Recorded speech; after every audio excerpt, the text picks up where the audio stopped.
tell people the truth. We don't have a dog and pony show of like these slick lines and manipulative tactics for sales. It's like, no, we're just honest with people, and we're honest to a fault. And in this day and age, I think that's something that people don't get a lot of. Everything, they're skeptical of everything, and so when they see somebody be real and honest with them, whether it's partners that are dealing with us or whether it's the way we're dealing with our team or dealing with patients, I think that's an important aspect of it. Hello and welcome to the Remarkable CEO Podcast, a show dedicated to chiropractors who want to transform their job into a business so that they can have a remarkable practice as part of a remarkable life, not instead of one. With your hosts, Dr. Pete Camiolo and Dr. Stephen Franson. At Genesis, we help successful chiropractors implement spinal decompression with a fully turnkey system that handles everything from marketing and new patient generation to systems, protocols, and ongoing support. The result? Massive value for your practice and life-changing outcomes for your patients, all without drugs or surgery. This is the next evolution in chiropractic care. Welcome to Genesis. Welcome back to another episode of the Remarkable CEO Podcast, chiropractic's #1 business podcast. I'm Dr. Pete Camiolo, and I'm here with two guests, so two co-hosts with me today, Dr. Caleb and Dr. Chad. And yes, you know who these guys are if you've been listening to our podcast, because we had an amazing episode a few months back, and so we said, you know what, this is too good. We got to come back for more. And we're excited to talk to you guys today about one of the most important business principles as CEOs that you need to embrace is the concept of culture, specifically in the area of your team. So Dr. Caleb, Dr. Chad, great to be back in the studio today with you guys. Thanks for taking time to be with me today. Thanks for having us. Love it. Yeah. So I was reflecting on our last meeting, and we were talking about the genesis of Genesis and how your guys' story goes back to when you were in school and you guys knew each other then, and then really how this business grew organically. But I was thinking about this. I said, you know what? I'm sure that the team had to grow a little bit more intentionally than organically. So we're going to talk about your team today because you guys have built a significant business, major player here in the chiropractic space. If you guys haven't heard of Genesis Back and Neck, well, you're going to hear about them now. These guys are doing significant things in chiropractic right now, and we're thrilled that they're a part of the Remarkable Practice family, but they have built a team. And so all of you who are listening, you know that for you to be a remarkable CEO, you have to use leverage. And one of the areas we leverage is by finding A players and putting them in a position of strength and then teaching them how to do the right work so they do it the right way. We know that's what we call the 4 rights: the right person in the right role, doing the right work the right way. And I know you guys have had to probably learn the hard way, as most of us have, to figure out what does that even mean.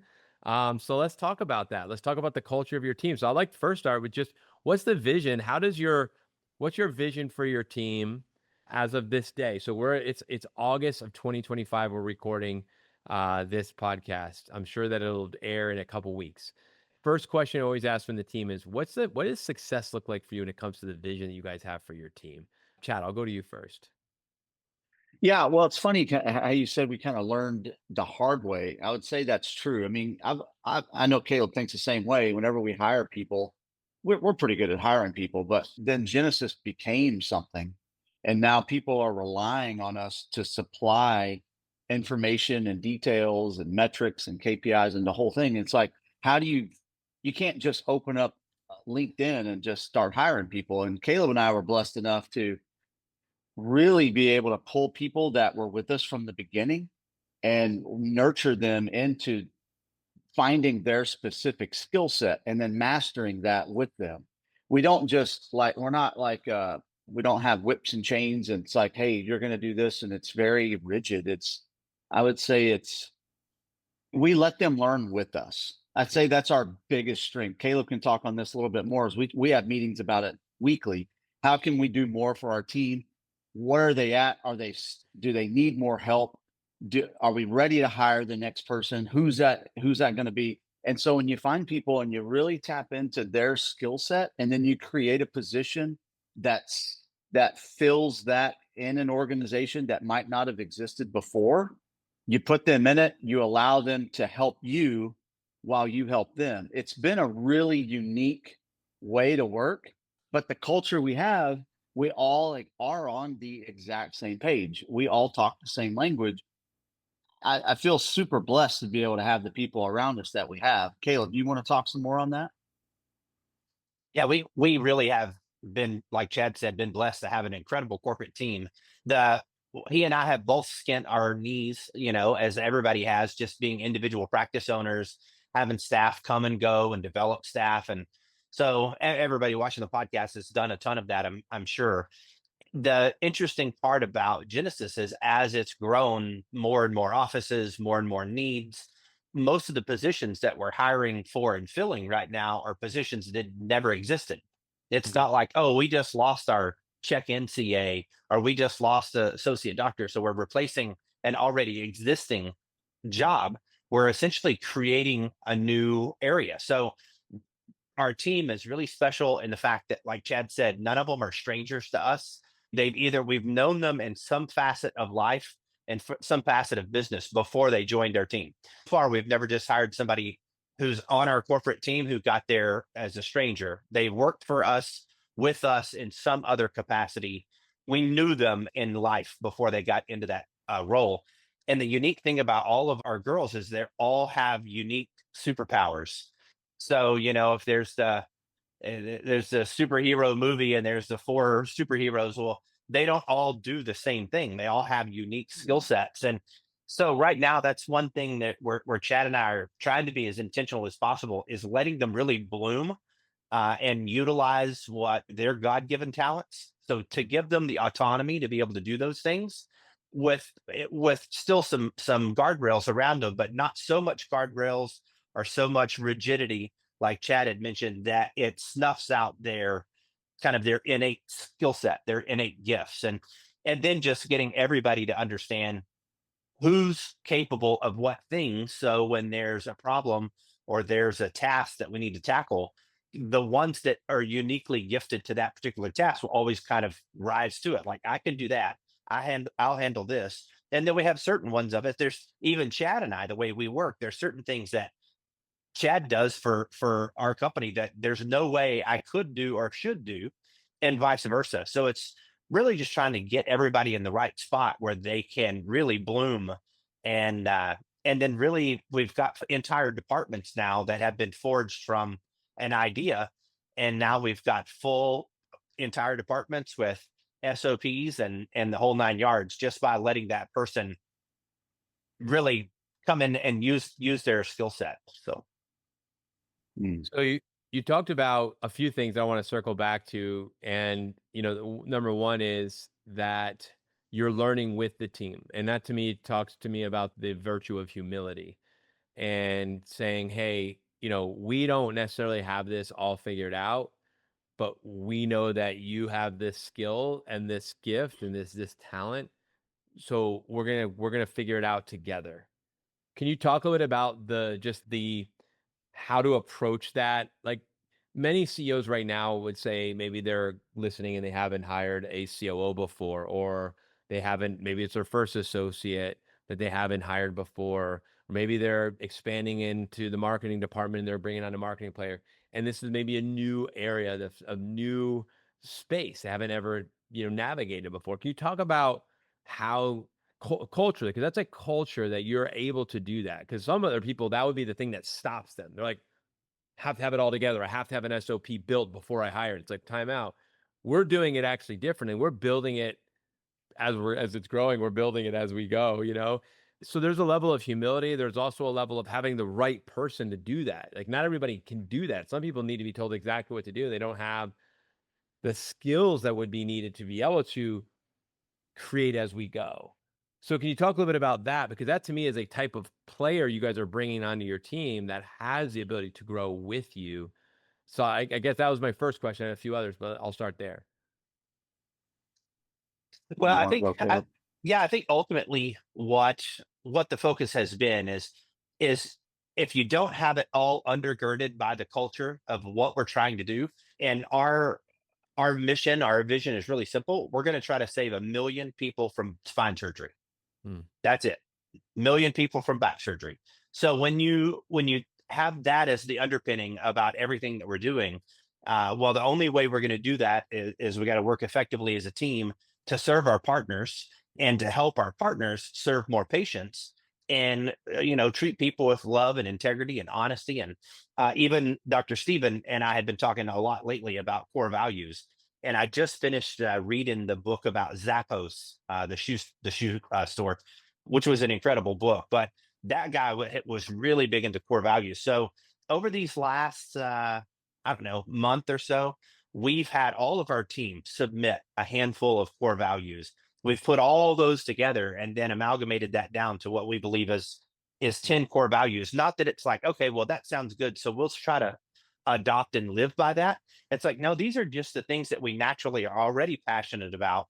They just need to be written down, and they need to, if we're going to make a policy change or we're going to do a personnel change, does it fit within our core values? And I know you and Dr. Stephen are really big on core values. And so that's something that we were operating off of, but just luckily, like maybe not as intentional as we should.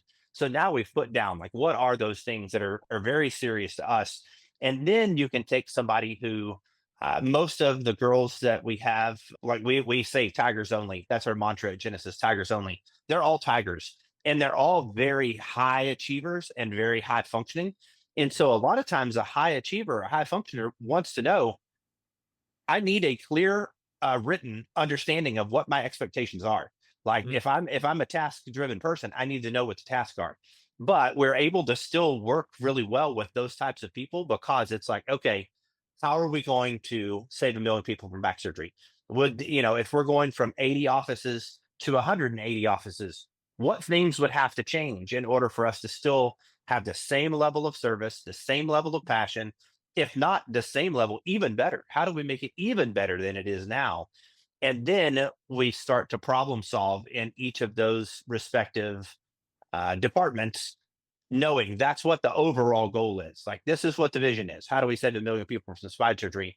Utilizing the Genesis protocol and partnering with incredible partners that are, already high functioning, amazing doctors running great practices. So I think it has to be undergirded by, what are we doing this for? And then those people are a little bit more forgiving to go, yeah, no, my job today is going to look way different than my job in a year and my job last year, because everything has this ability to flex. And we're not stuck in, well, that's not my job, or that doesn't say it in my job description. It's like, your job description is, what does it take to win today? That's it. Yeah, that's a good point. The thing, if you want to break it down, like to the first part of your question, that humility that came, I think that's just Caleb and I, is one of our inherent traits with each other. Is I know what I'm really good at. Caleb knows what he's really good at. And as we hired people, like our very first hire in our very first expansion office, she's our COO. Well, how is she our COO? She's been there from the beginning. Like, I had one spreadsheet that I made that became the entire back end system of all the KPIs there is. How did that? I didn't think that was going to be a thing. I think the biggest thing that Caleb and I bring to the table is, we find these people, we trust them enough to be able to tell us, hey, I really think it would be better if this happened. I think it would be smoother if that happened. Well, that's a great idea. They still know that if we don't like it, we're going to tell them we don't like it. That's a terrible idea. But we give them the grace and the ability to talk to us just like normal people. It's not like, all right, we're going to the board meeting. We're all gonna go around the room. It's not rigid. It's very fluid and it's very open. I'd say our line of communication with our team is highly open. They really do have the ability to say and think and grow and adapt and bring ideas. And if it works, then we apply it. And if it doesn't work, then we all talk about it and we nix it. I'd say that was something that was the most shocking thing to me, because now we walk in, like if I go into the corporate office, I'm like, this is kind of cool. Like, there's 10 people in that room working on stuff and they just know what to work on. And it's just all built from that vision, that one single vision of just saving 1 million people. That's all it took. I was going to actually ask you about the structure of your team. So you guys you have a corporate office, your corporate team is in a a physical brick and mortar location, or do you also have some of your team that works remotely? How have you guys structured that, knowing you obviously have clinics that function like a traditional, let's say, chiropractic clinic and the decompression clinics? Talk about your leadership team on your corporate structure. We have them all come in 1 day a week. The whole corporate team is together around a table. I feel like there's a lot of synergy that happens when you've got the same bodies in one room talking, bouncing ideas off of each other. But so much of the rest of the week is done remotely via Slack, all sorts of different messaging components that we're doing back and forth. So everybody, and I've always been the kind of guy that if you're at work or you're working, you're at work. Mhm. Like there was no Right. work from home thing. So I was really reluctant to do that initially.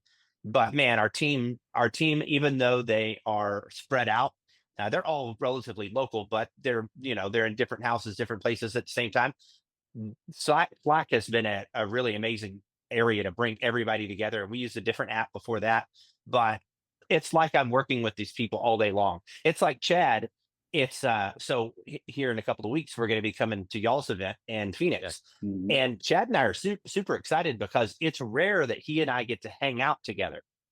We talk to each other all day long, but normally, like this morning, he was doing a training in McKinney, and I was here. And then tomorrow morning, I'll be there, and he'll be in Grapevine. And so we're almost never in the same place at the same time.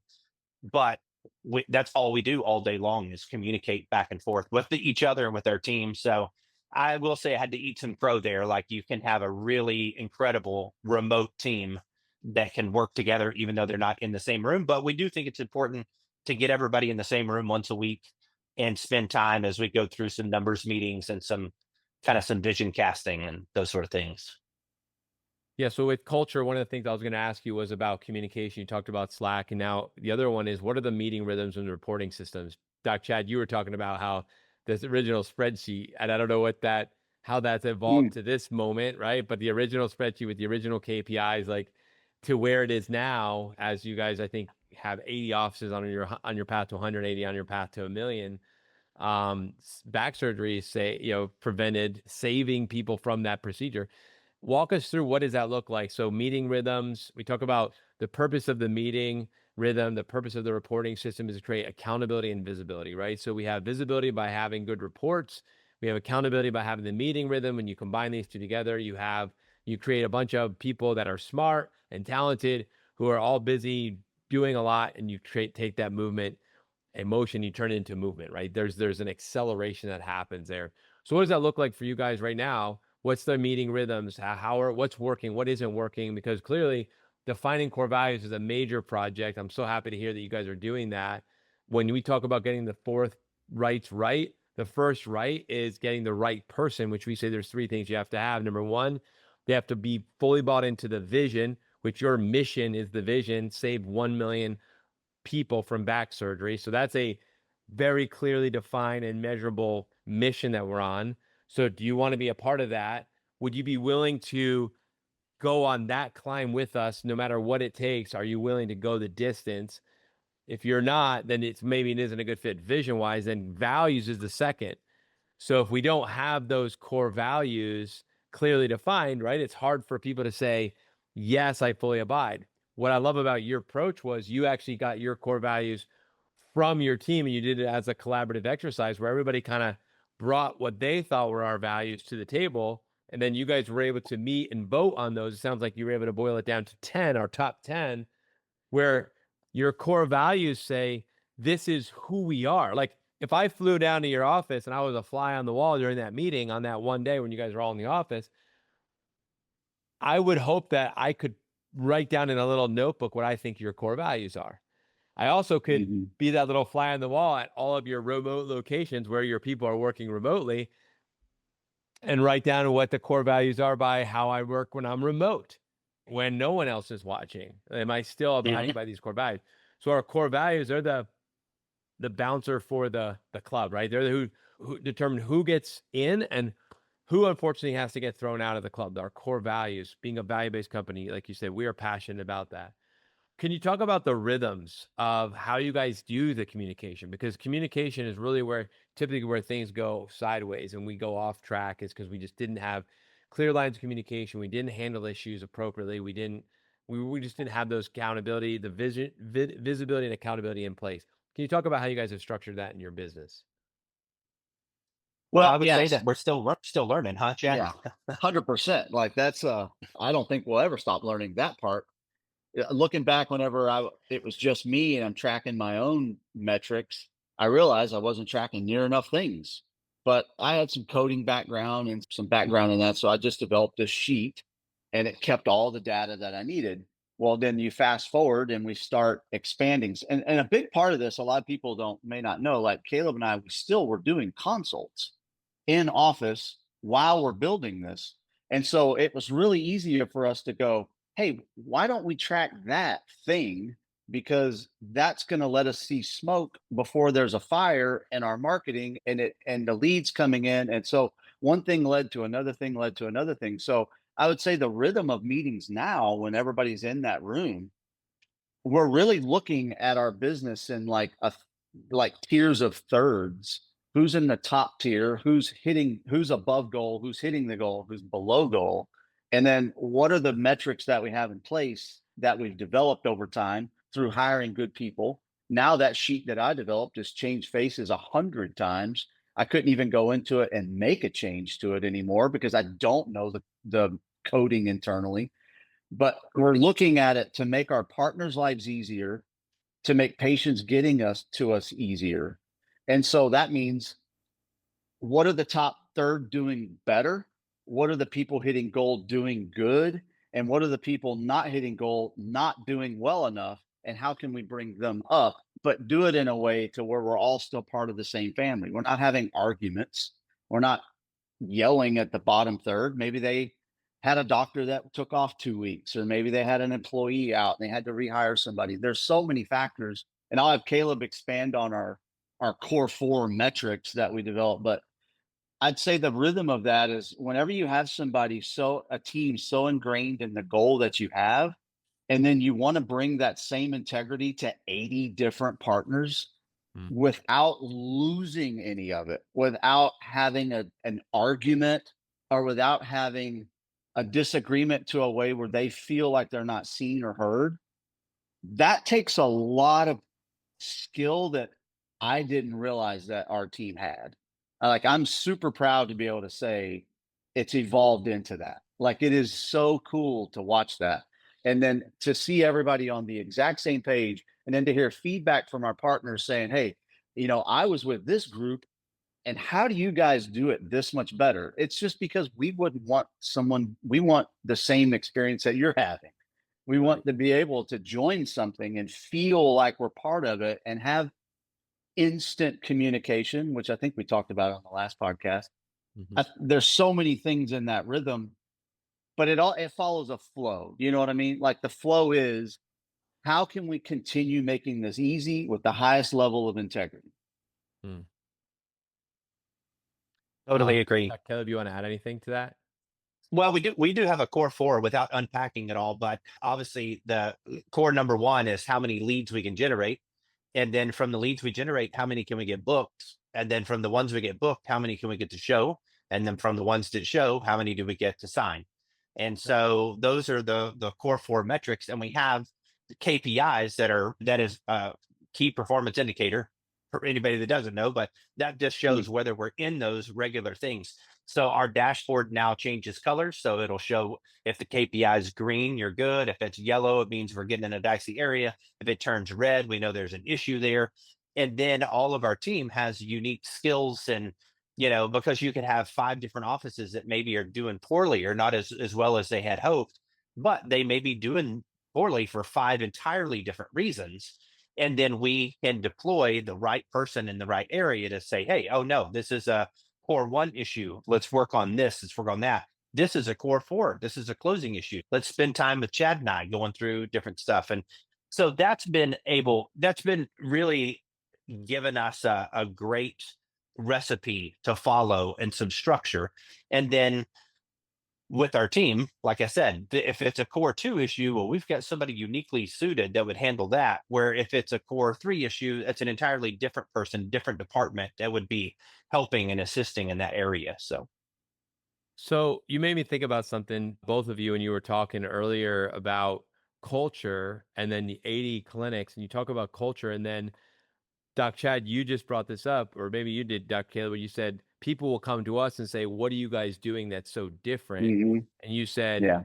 "Well, we do it as if we're doing it for ourselves and or whatever." So I was thinking about culture for this meeting and what we're talking about your company, Genesis. But can you talk about how your culture infiltrates each one of the clients that you guys serve? So now Genesis isn't just, hey, we're based out of Texas and we've got our, corporate office, we got our 10 people we meet.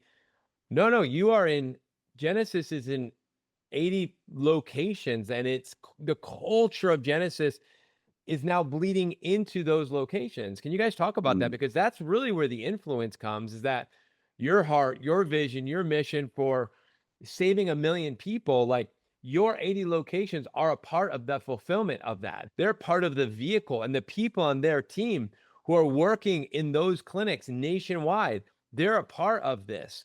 And so they're a part of the family. Therefore, they're a part of the culture. Can you talk about how you create culture for all of the clinics that you guys have, which is an expanding number? I think the last time we met it was less than 80. So it's Yeah. Well, growing. So can you talk about how do you influence culture outside of as it gets further and farther away from, let's say, the core, the center? How do you guys do that? yeah, hit it, Caleb. Well, we do it a number of different ways, but I think it would start with the selection of the partners. And so we know we have partners every week that reach out to us, or potential partners that want to know more about what we're doing. And as we had kind of talked a little bit earlier, we work with some of the best, most high functioning, killer, amazing chiropractors. And so that's just a true testament to what makes Genesis Genesis is all the people that we've chosen to partner with. And so already you get people that are doing it for the right reasons. We've had some people that, you can just tell pretty quickly, as soon as Chad and I hang up the phone, it's like, yeah, that's a no. Like that guy's just not cut from the same block of wood that we are and our other people. So we're selective. And then two, from the training process. So when the doctors and all the staff come to Texas for 2 days to train with us, live training, a lot of you kind of get dipped into what Genesis is and what we're about. And then we have an online Genesis University. So it's training modules that everyone goes through. So you're getting slow dipped in Genesis culture the entire time. And then hopefully by the time we're done, everybody and they're back out into their own city doing this thing, that they know everybody on the team and everybody they're communicating with are all doing it for the right reasons. They're doing it for the right reason. And we keep the main thing, the plain thing, and the plain thing, the main thing. And that's how do we help this individual in front of us that's dealing with a disc issue with a non-surgical opportunity. And so that just kind of is what the bridge that holds everything up. I think that's an important part of it. Yeah, I think it was funny. We were talking to a guy, a new partner, and after he got onboarded, and so he messages us, and that's one thing that's unique about this whole thing. Is one, our business model is completely unique. I don't know of anybody that's done it this way. And two, we have 100% instant communication with partners. So it's not, hey, we're going to talk to you once a week. It's if you are about to talk to a patient and you don't understand something, you can ask us a question and get a response in 30 seconds, 60 seconds. I would say just the way that we handle little things like that, I Mhm. think as they start to see that we're doing the same thing for everyone, and then we're not treating patients as a commodity for income. We're treating patients like we think patients should be treated. Mhm. There's no salesy thing. I tell people all the time on the videos that we do, I always say, don't make it weird. Just don't make it weird. The people are looking for an answer that we have. Just give it to them. They're going to choose you if it makes sense. And so I think once these docs come in, he just said he's never seen anything quite like it. We've handled all the things that may have had in other organizations a leaky bucket, and we've filled all that. And so we try and make it easy, and it's all based on one, giving patients an experience that they will never get anywhere else, and two, how would I want to be treated if I was being a part of something? And then Caleb and I we're just normal people. We're not rigid with people. I'd say that's how you get it from a single place out to 80, out to 300, out to 500, because the circle just keeps getting bigger. It seems like weekly. I think as long as we hold on to those values, they understand it because they see it from us and they see us living it every single second. As you were going through the criteria of how do you influence culture in your expanding number of clinics, I almost thought these are another set of core four, right? It's like Mm. you have a second set of core four. Number one was the selection of partners. I think that's huge. I think, and I'm going to translate this to anybody who's listening, who's, let's say, in a chiropractic office. It's when patients are coming into your office, like, it's so important what you talked about, how you give them an experience and you treat them the way that you would want to be treated, and you don't have to be salesy or weird. I think you used the word, like, Yeah. don't be Yeah, weird. that's my word. Like, why are you being weird? Yeah, that's a great word, because I think everybody pretty much knows what that means, even though it's so it's a bit broad, but it's specific enough for every one of us, right, to know. And that's true. Like, why do we make it so hard for people to say yes to be a part of what we're doing? Make it easy for people to say yes, and easy for them to say no, right? We Mhm. just want to make sure we're moving forward. So number one, you talked about selection of partners. I think that's awesome that who's going to be a right fit for us. Like, who do we want to run with? Who do we want to do life with and business with? And you got to get the right people. You talked about the live training. I think this is so valuable. That we do these immersive events. I know we're going to be together coming up Mhm. here in October, which I'm really looking forward to. We created a collision for the two of you to actually come together. So you're welcome in advance. Like, otherwise you guys never see each other. No, That's in person. That's So, true. but live training, right? We've seen the value of live training with doctors who we serve worldwide and having them come together for an immersive experience. We say it's pushing an accelerator button on you and your team's development. We can literally cram 6 months of value, 3, 4, 5, 6 months of value into 2 days if we come together. So powerful. Live training. I love that you guys are doing that. Number three is you've automated it. You've created an online university which enables people to go and study on their own and revisit things they need to be looking at and stay connected inside the community, which I'm sure you guys continue to add more value to that as they go, as they can continue to learn. As you guys, like you said, we're still learning. So as we learn, we'll just pass it along to the university so everybody can continue to learn, because leaders are learners, and that's what we're doing. And then the fourth was, you talked about keeping the main thing, the plain thing, I think you said, and the plain thing, the main thing. And I immediately thought about your communication rhythm, how one of the things that sets you apart is that you're able to respond quickly to questions, to inquiries, to challenges that are being experienced in the moment. And that is just so powerful that you have that type of responsiveness, that level of response time in an organization that's growing so much. So who do I get to give credit to for that? That's a culture right there. That is a culture. That's a culture to create. It's another one to maintain. How is that possible? Because that is just brilliant, but it seems almost miraculous. So how are you guys able to do that? Well, in the past, I have been in a lot of chiropractic coaching groups over the years and things like that. And I would pay what I would consider to be large amounts of money. And then I get a 30-minute coaching call once a month. And yeah, sure, there's a lot of value in that 30-minute call. But the way I tend when something comes into my brain, I'm like, oh, I wonder what Dr. So and so would do with that. Or I wonder if somebody that's been through this, how they would handle or navigate the situation. And writing it on a notepad and waiting for my 30-minute call at the end of the month, just I felt disconnected. It's like I need an actual mentor, Mm. somebody that can be there and I can have more access to. And so when I had been coaching a couple of chiropractic clients for me personally, when Chad and I got together, and so I said, "Hey, man, we got to use this app called Voxer, and then we can get our information to these people really quick." And then that's the speed of business. So we're a GSDF company, get shit done fast. It's like, how do we get them the Mhm. information that they need so they can make quick changes and get to doing what they're doing?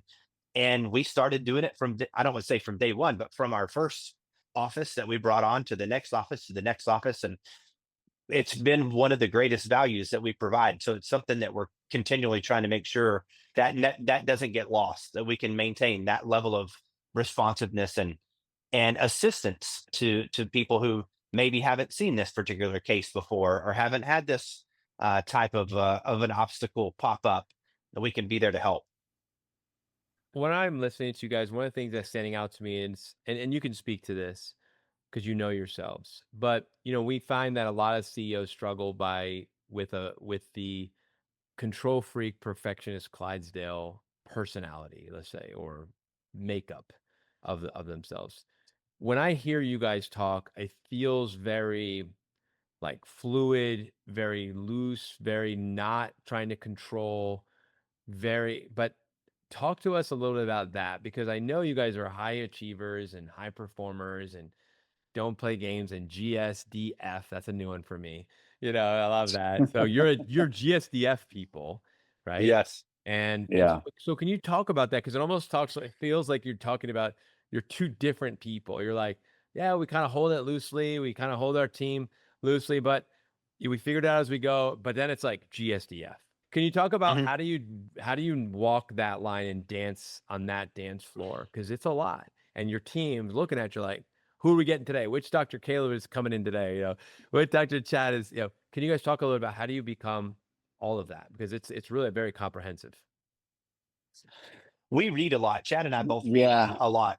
And so the thing that I want to make sure that gets said before this thing's over with is, sometimes we get put out as being these high level guys that have figured out this stuff, and we're learning as we go. So we're certainly not purporting to be like, oh, we're writing our own book and we're doing this. We're reading and we're learning from really high level people, how to get the most out of people, and not to be I'm task driven for myself. So I have a list of tasks.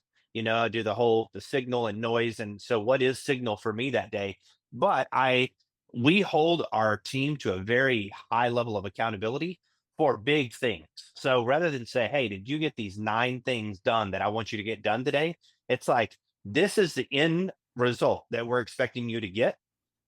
We're going to let you figure out what 9 things are most important to get you to the end result. And so my favorite part about this entire podcast is Chad and I get interviewed or talked to all the time. And it's like, man, look what you guys have done, and look at all this stuff. And it is really amazing, but we're both pretty excited to be able to brag on our team, because if it was just Chad and I, we would be in an entirely different boat. And so we love being able to brag on our team. The people that we've brought along with us just are super valuable to us, but they all know they're held to a very high standard. Everybody's got their neck on the block every day, and these are the type of girls and people that all rise to that occasion. They love it. They do well. They know what they do matters. And, we try to make sure that we're doing our best job on that side. But I think that's something that Chad and I are continually learning how to do better. But one common denominator you see amongst all people who built multi-million-dollar organizations is almost all of them, I believe, will go back to being the leadership team as the central, most important part of the puzzle that you have to get right. And so, praise God, I feel like right now we're doing a really good job there. We're getting that right. Even maybe in spite of ourselves, we're still getting a lot of that right for having the right people that we would consider close friends, not just they're on our leadership team, but we're all friends at the end of the day, and we're building something that none of us by ourselves would be able to build. And so we're happy to be along for the ride. Yeah, the thing I would add to that, whenever you were saying what Chad and what Caleb is going to walk in the room today, I'd say one of the most unique things that we have is we are the same person no matter where we are. Like we're not going to walk in to a meeting and be somebody totally different. You get Dr. Chad and you get Dr. Caleb. Our team knows who the boss is. They know that we are the leader. There's no questioning, but we do it in a way to where we've earned that respect.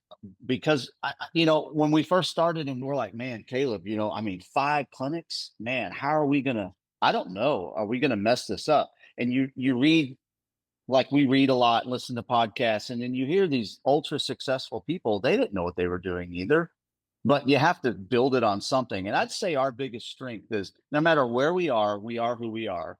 You're going to talk to Chad and Caleb at your event, and we're going to be that person. You're going to show up in the boardroom and we're going to be that same person.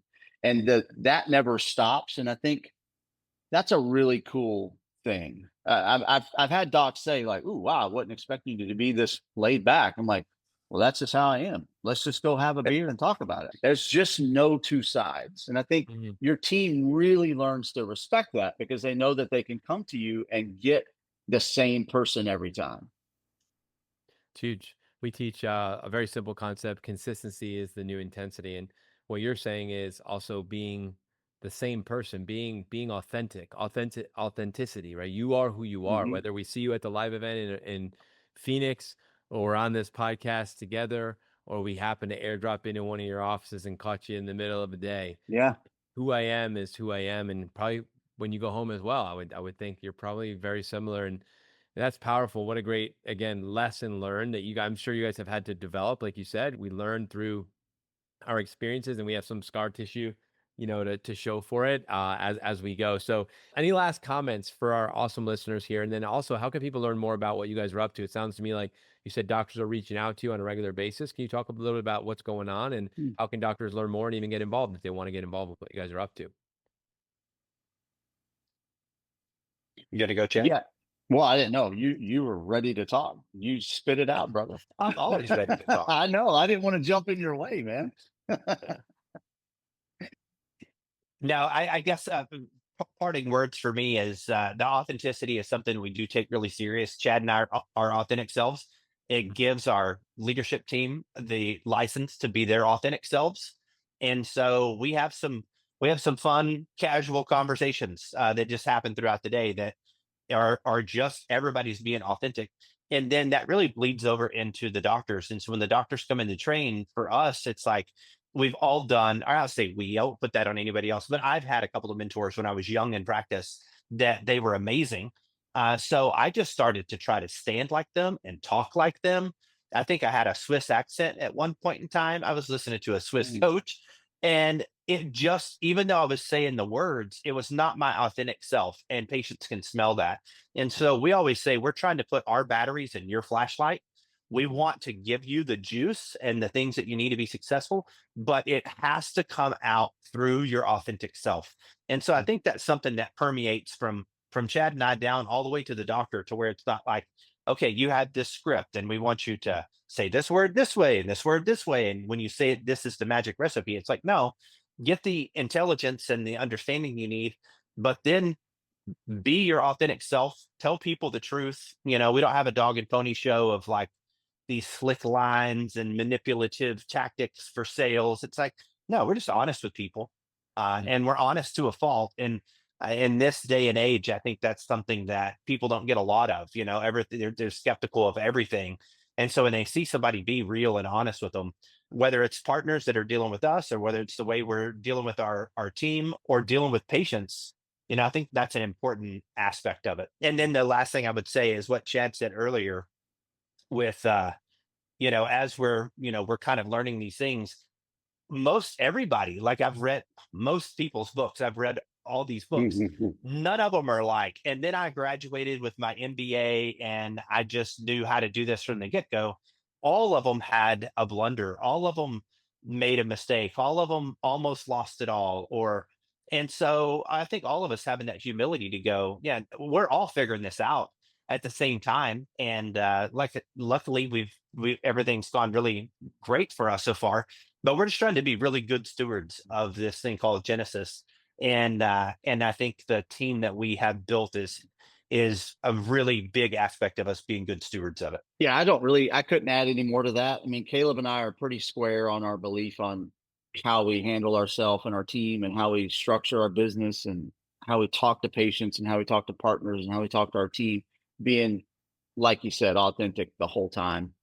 A lot of docs, when we're out and about now, it's weird because they're like, "Oh, you're one of those Genesis guys." I'm like, "Yep, that's us." We created you asked how people get more info. I guess I could share that. If you go to genesisback.com/join, you'll just get in our system and you can learn everything about us. And then you'll get to talk to Caleb and I. And that's a cool thing. But yeah, I couldn't add any more than what he just said. I think we're all on the same page. We line up straight up right there.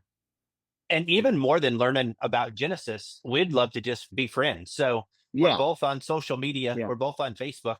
We'd rather be your friend first and then maybe your partner in the future. So if you're a Facebooker or Instagram person, just look up our personal pages and friend us and connect. And we could kind of see each other's lives. We love being able to do that and be friends with everybody. So It's awesome.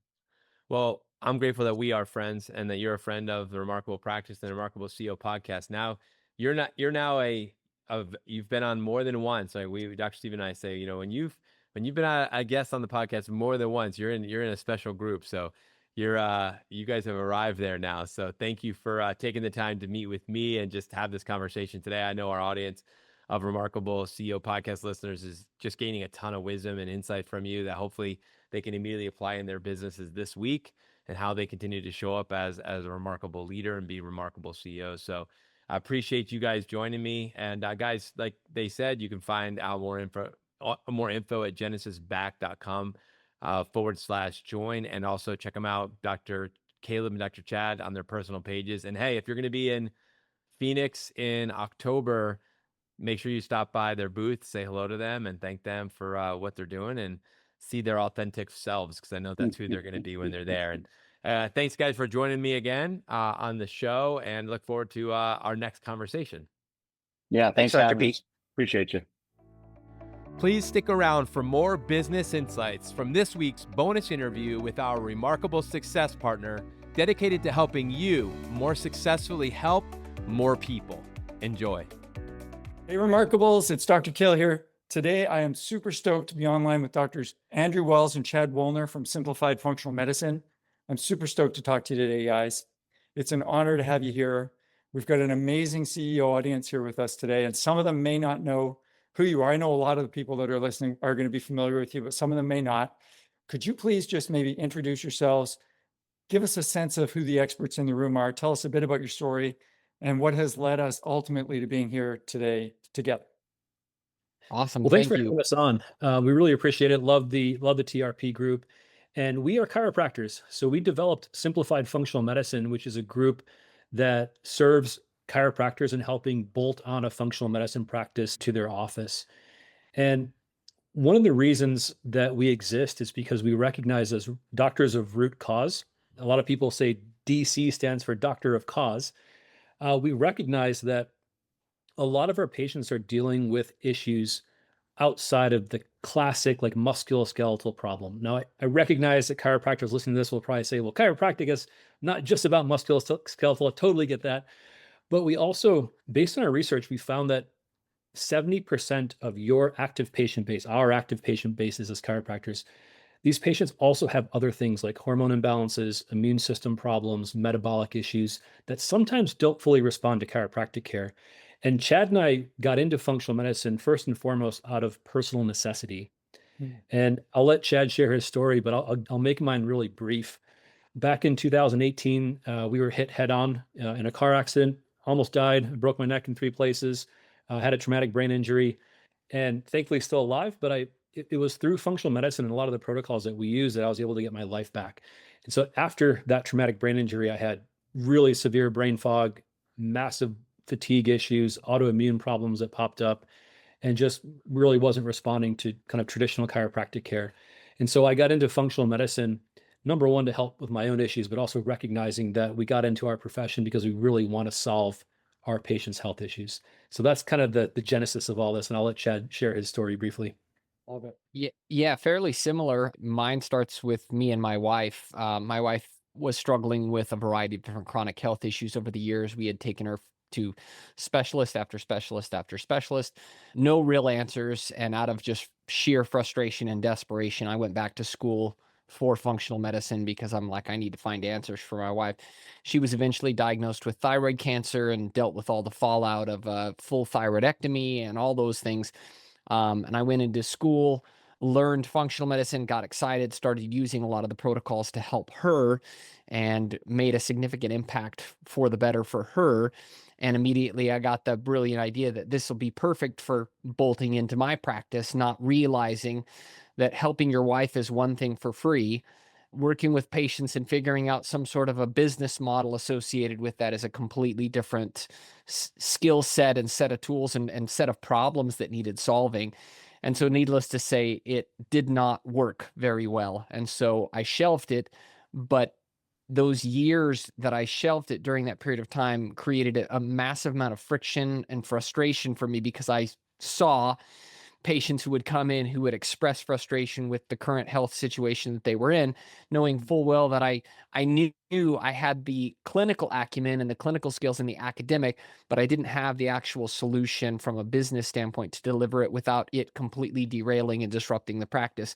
This is where I started to see from a CEO lens, the last thing the world CEOs need is yet again another job, but they need to have solutions in place for their patients and for their team that can be deployed. And so Andrew and I around this time met. He flew out to where I'm at here in Meridian, and we became very fast friends. And I kind of knew about his business. He knew about mine.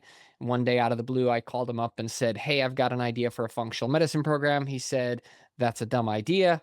I said, "Hear me out for 45 minutes. I said, "Just give me 45 minutes. Let me pitch you via Zoom, just like we're doing here." And 45 minutes later, I'm like, "If it's a dumb idea, we can scrap it." And he's like, "Okay, fair enough." He's like, "I'll give you an open mind." And so I presented it to him, what was kind of the genesis of simplified functional medicine. At the end of that Zoom call, he's like, "This is a great idea." And really what we had done was we had solved for a lot of the common constraints that CEOs run into in their practices with regard to not just functional medicine, but just in practice in general, that I think will resonate with a lot of the TRP docs. And so I'll hand it back over to Andrew, and he can kind of explain a little bit about how we've solved number one, what the big constraints are and how we've solved those constraints. Yeah. I think most CEOs and most chiropractors understand the benefit of functional medicine and what it does for the patient, but the friction comes here as chiropractors, like, it sounds complex. I've heard it's like involves a lot of lab testing and complex protocols and all stuff I don't understand, or they're concerned that they're going to get stuck in a consultation room with a patient for an hour, overwhelm their staff, have to go back to school. And what I want the CEOs listening to this to understand is that that's why we created SFM. And I get a lot of flack for saying this, but it's true. And we've seen this. We have the evidence and data to prove it. Getting sick people well is not difficult. It's really, really easy. Now, you can overcomplicate it if you want to, but having now worked with hundreds of chiropractors, thousands of patients, the clinical stuff is actually pretty darn easy now, and we make it easy. And what we also do is we make the delivery of functional medicine also very easy. We feel very strongly that chiropractic should always be the main thing in your practice, but by bolting on a really very streamlined, organized, and simple system that delivers the benefits of functional medicine can help not only on the patient outcome side, but also help on the revenue side, as functional medicine is an extremely profitable bolt-on or add-on addition to the practice. And so for any doc thinking like, "Oh man, that would be so cool to have functional medicine, but it sounds really complex," that's why simplified functional medicine exists, is to cut through the complexity and the chaos so that we can make things really simple. That's like music to my ears. As a coach, a TRP coach, I know that our CEOs need less jobs, not more jobs. They need to simplify, not create more complexity. So what you guys are saying is just awesome for me and for all of us coaches to hear, and for our clients too. So as CEOs, we make business decisions, obviously, right? And our CEOs always want to know, and you mentioned the returns, the return on investment. They always want to know, what is it they're going to get in return for their investment? So could you just share maybe some specific details about that for us and for our team here? Absolutely. And when we think of ROI, I want to think of it in two different aspects: the financial ROI, which I'll talk about in a minute, and also the time ROI. So the time one is often the one that nobody ever discusses. And so if it takes you a ton of man hours to deliver something that's profitable, and it may not make sense for your business. And so we've designed simplified functional medicine to be team driven, so that a CA or a health coach or somebody in your office that really has a passion for helping people can run all of this. So it doesn't require any of the CEO's bandwidth and time to run. And I think of all things, time and money, I would say that is the most valuable thing that we give in return, is less bandwidth from the CEO. Can I add one important detail too, real quick? I want to make this distinction because some might be thinking, okay, great, I've heard this before from other companies, and what the deployment looks like is, here's a bunch of crap for your team to do. Go figure it out. And Yeah. that's not an effective strategy. That's a recipe for mutiny, right? Where all of a sudden your team's like, thanks, Dr. So-and-so, you're an idiot. Now we have to do this. We have also done this in such a way that we're right there in the trenches supporting the team. So we'll train the team right along with them. This is not a, here you go, you invest money with us, and then you're off to the races, or your team is off to the races to figure it out for the doc, right? We support, we train every step of the way, ensuring that they get the support that they need. So I think that's a really important distinction too to add in there, Andrew, that we want to make sure is, yes, the CEO isn't going to have a whole laundry list of things to do, but also it's not just going to be a hand it off to the team and let them figure it out. We're right there to support them. Yeah, absolutely.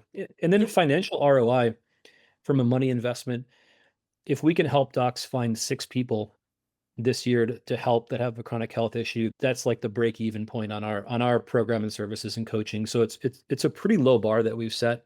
Most CEOs I talk to say, I can think of 6 people off the top of my head that have hormone issues and metabolic and digestive problems. And so it's a pretty quick ROI. The average is about 178K in additional revenue to a chiropractic practice. Now, average is average, right?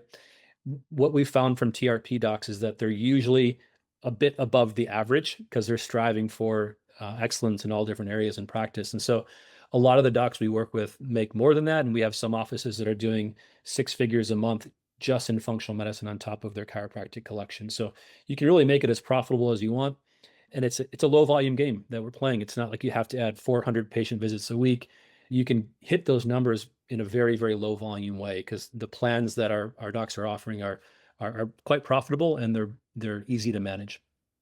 Awesome. Sounds like a very well thought out system. I'm curious about the onboarding component of that system, just time frame wise, like where someone signs up, what's that on ramp look like? Yeah, pretty cool. I'll handle that. We have and I'll speak because Andrew's typically involved in that process along with our head of coaching, Dr. Wadier, who's amazing. Our goal is to get the practitioner up and running within 30 days. And that's we ran the numbers early on, and what we found was 27.2 days was the average time frame it took to get a practitioner up and running in the process. And so from a mile up, the onboarding process is intended to be built around keeping momentum going. If the process took 6 months to a year to get a doc up and running, you might as well kiss it goodbye because busy docs lose momentum. And so we need to get this up and running as quick as possible, and patients are waiting. So anything you want to add to that, Andrew? Sorry, I didn't mean to commandeer. No, you said it better than I was going to say it. Thank you. Yeah, I like that. That's efficient. That's great. Yeah. Yeah.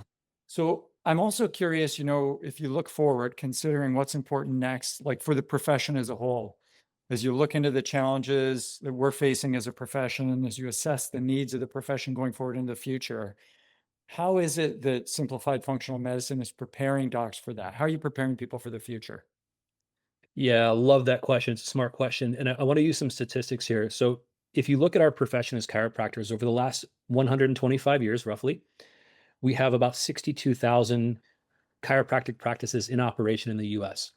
Now, when you look at functional medicine, if you go back 15 years ago to 2010, there were about 10,000 practices that were operational in the US. Fast forward till today, we're recording this in 2025, there are 52,000 functional medicine practices, which means functional medicine grows at 940% per year, year over year, compared to about roughly 5% growth industry-wide for chiropractic. And the reason this matters is as the whole reason for businesses to exist is to solve problems. And the functional medicine problem is a huge, let me back up. Chronic health is a massive epidemic. Medicine isn't fixing it. Pharmaceuticals aren't fixing it. Medical doctors aren't fixing it. And so chiropractors have and will continue to lead the revolution in health. We're just giving patients what they're asking for and what they're needing to get to the next level of health. And so when it comes to an opportunity, I don't know any other niches within chiropractic that offer that kind of explosive growth industry-wide. And we feel strongly that that trend is going to continue at least for the next foreseeable future. I want to add to that too, real quick as well. The obvious elephant in the room is AI. And so for a lot of practitioners, they're wondering what that's going to look like in terms of the future. We have invested a substantial amount of time and money in trying to stay current and relevant with our finger on the pulse of what that means to us and specifically to functional medicine. And here's what we have found. if you are practicing or plan on practicing kind of the conventional method and approach to functional medicine, which we define as, no offense, but largely dysfunctional, because most of that is lots of expensive lab tests and lots of expensive supplements. That is, quote unquote, conventional functional medicine. There's just one major problem with that, as AI is swallowing that up right now. Reason being is consumers can go straight to ChatGPT or Grok or whatever model, and they can complain about their symptoms. It's going to list off exactly what labs they need to run. And then they go and they get the labs. Well, okay, what do I do with these labs? I don't know anything. I'm not a doctor. Again, patients are figuring out right now as we speak how to upload those into AI. AI is basically going to replace that functional medicine practitioner. And then it's going to list off, here's where you get all the supplements. Lab companies and supplement companies are cutting practitioners out because of tools like this. Right. So the thing is I don't want to sound completely pessimistic, but what we have done and what we have realized is where the rubber hits the road is where the value is. Meaning we could list off all the things, quote unquote, that patients need to do to get better, the lab tests, the supplements and everything. But one thing we know for certain is you're never going to supplement your way out of a chronic health issue. And so what that means is lifestyle change, habit formation, motivation, connection and community, accountability, all of those kind of intangible things that AI is not going to do, that the practitioner and their team and the community that they create, that they can channel that patient into. That's what happens. What SFM has done is we have created all of that in a turnkey system so that there's more meat on the bone, so to speak, not just expensive lab tests and supplements, but there's an actual curriculum. There's actual science behind motivation and change and habit formation and all that stuff that is really the long-term, that's the good stuff. And then a community that patients and practitioners can plug into with what we've created. And so all signs tell us that that is what the future of kind of AI proofing your practice is going to look like and is doing. And that's where we've gone all in on. Awesome. I love the heart. I love the forward thinking that you guys have done in that regard. That's awesome. So you guys have some incredible pearls here with us. I know that everyone on here is going to appreciate hearing them. I just want to make sure that our crew knows how to get in touch with you. What is the best way for listeners to reach out, get in contact, or take the next step with you guys if they're interested? Yeah, I would say to look at our website. It's www.simplifiedfunctionalmedicine.com. And if this is something that you've considered adding, plugging in, or want help with, that would be the first kind of direct path to reach out to us. And you can find all of our contact information. And you can set up a discovery call with me, Dr. Wells. Or if you're just curious to learn more about our approach and philosophy, we have an awesome podcast. So if you're listening to this podcast, TRP, we have a podcast called the Simplified Functional Medicine Podcast. And you can listen. We have 70 some episodes there and kind of a deeper dive into all the things we teach and the why behind what we do for docs that are interested. Awesome. Cool. I know there's going to be a lot of people reaching out, so the phones will be burning up, I'm sure. And will you guys be at the next immersion? Yeah, I believe somebody will be. Yeah. Somebody will be? Okay. Well, I hope you'll be there. I'll be there. Hopefully we can hook up there. Would love to. Thank you so much. I really appreciate it. Our listeners do too. See you next time. Thank you. Have a remarkable day. Thanks for listening to this episode of the Remarkable CEO Podcast. If you like this podcast, please subscribe, share with a friend, and leave us a review. And if you'd like to connect with us personally, direct message us on Facebook, LinkedIn, or Instagram. Remember, what the world needs now is chiropractic, and what chiropractic needs now is more successful chiropractors.